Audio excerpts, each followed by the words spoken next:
देख रहे हैं तुलजापुरनामा न्यूज।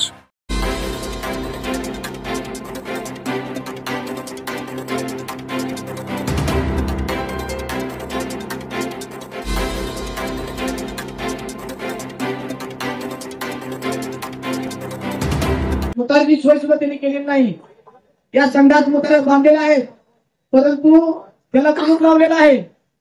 तसेच या बस स्थानकामध्ये जे आपण कंपाऊंड वॉल बांधलेले आहे, या जुन्या कंपाऊंड वॉलवर नवीन कंपाऊंड वॉल बांधून त्याचं बिल काढण्याचं काम या गुत्तेदारांनी केलेलं आहे। आज या बस स्टँडच्या मागे आमचं जुनं बस स्थानक जे होतं तिथं किमान 20 ते 25 बसगाड्या बसत होत्या, परंतु आज या बांधकाम झाल्यापासून तुम्ही 5 गाड्या सुद्धा इथे बसू शकत नाही, कारण त्या बस स्टँडच्या मागे 20 फूट जागा त्यांनी सोडलेली आहे। मला वाटतं एक बस स्थानक बांधून त्यांनी नागरिकाची किंवा भाविकाची सोय केलेली नाही, तर गुत्तेदार कसा जाईल याची त्यांनी सोय केलेली आहे। तसेच आज या बस स्थानकामध्ये स्वच्छता नव्हती। आम्ही आल्यावर त्या नवीन झालेल्या बस स्थानकामध्ये स्वच्छ काढून त्यांनी साफ करून घेतलेला आहे, म्हणजे इथे येणाऱ्या भाविकांची किती हेळसांड होते ते तुम्ही पहा। 4-5 दिवसाखाली तुळजापूरमध्ये मोठा पाऊस पडला। या मोठ्या पावसामध्ये सर्व शिंतोडे मध्ये आले, एक व्यक्ती मध्ये बसू शकत नव्हता। तर हे बस स्टँड कुणासाठी बांधलंय हे आम्हाला कळू द्या। तसेच या हे जे आपले फाउंडेशन आहेत या बस स्टँडचे, या फाउंडेशनचे फोटो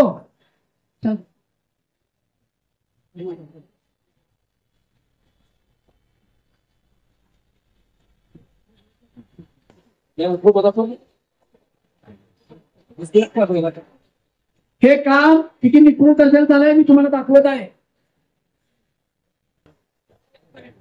वेळोवेळी आमचे मार्गदर्शक नेते सर्वजण मिळून त्या फाउंडेशनचे फोटो तुम्ही पाहू शकता। सर्वजण 1 फूट सुद्धा फाउंडेशन घेत नाही खाली पहा, आणि त्याच्यावर हे 20 ते 25 फुटी वर मोठे बार बसवले।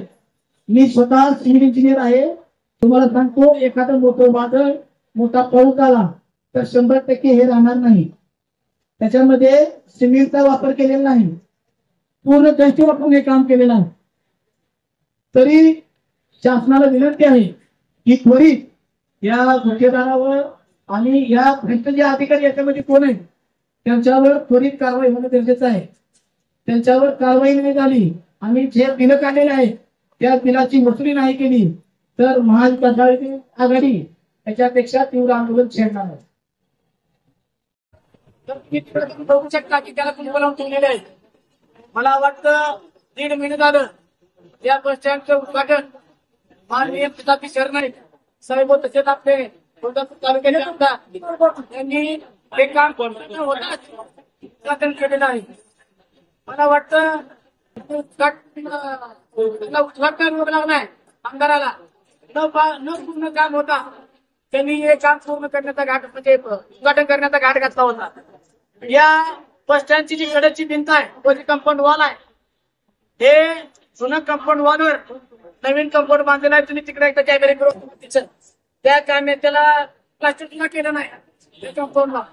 म्हणजे या साईडला ज्या कंपाऊंडच्या कडेला ज्या पायऱ्या करणं आवश्यक होतं त्या बिगर पायऱ्याची लोक तशाच पडत आहेत, ते उतरताना ते पडत आहेत लोक। या बस स्टँड मध्ये लाईट आहे आणि 4 ते 5 वर्षाचा मोठा पाऊस काय झाला त्यात आपण पाहिला त्या सर्व भिंती वल्ल्या होत आहेत, सर्व चिखले मध्ये येत आहेत। म्हणजे या भाविकांना किंवा येणाऱ्या जे आपल्या तुळजापूर तालुक्यातील नागरिक आहेत त्यांना बसण्यासाठी आज आपलं जुनं बस स्टँड किती मोठं होतं आपल्या सगळ्यांना माहिती आहे, ज्ञात आहे। गाडी सोलापूरहून आली तरी मध्ये होती आणि जवळजवळ 20 ते 25 बसगाड्या बसत होत्या। आज या बस स्टँडची अवकाळ अशी बनली आहे या कंपाऊंडच्या पाठीमागे 30 फूट जागा तशीच रिकामी ठेवलेली आहे आणि तुम्ही बसला दाखवू शकता एक बस उभारली तर बस क्रॉस करत नाही। तर मला प्रशासनाला या अधिकाऱ्यांना विचारायचं आहे की तुम्ही आमचं जुनं बस स्टँड नवीन बस स्टँड कशासाठी बांधलंय, म्हणजे या लोकांच्या नागरिकाच्या सोयीसाठी बांधलंय कॉन्ट्रॅक्टदार जगवण्यासाठी तुम्ही बांधलेला आहे।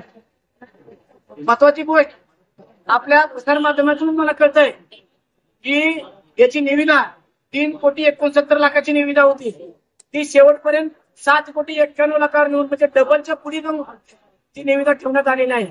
एवढे पैसे गेले कुठे? हे काम अतिशय निपुण दर्जाचं झालेलं आहे. गेली 1.5 वर्षामध्ये कितीतरी आंदोलन झाले. आमचे शिवसेनेचे नेते शहामामा पवार यांनी याच्या बेसमेंट पासून त्यांच्याकडे फुटेज आहेत, फोटो आहेत, व्हिडिओ आहेत. तर हे काम करत असताना खाली याच्या फुटिंग आहेत 2 फूट सोने त्यांनी खाली. आणि मी स्वतः इंजिनियर आहे. याची उंची 20 ते 25 फुटाच्या वर नेलेली आहे. तर 2 फुटाची फुटिंग आज राहू शकते का? किंवा मोठं वारं आलं, मोठं वादळ आलं, याचा मोठा अपघात झाला तर याला जिम्मेदार कोण? ते गुत्तेदार जिम्मेदार, शासन जिम्मेदार, का हे आमदार जिम्मेदार?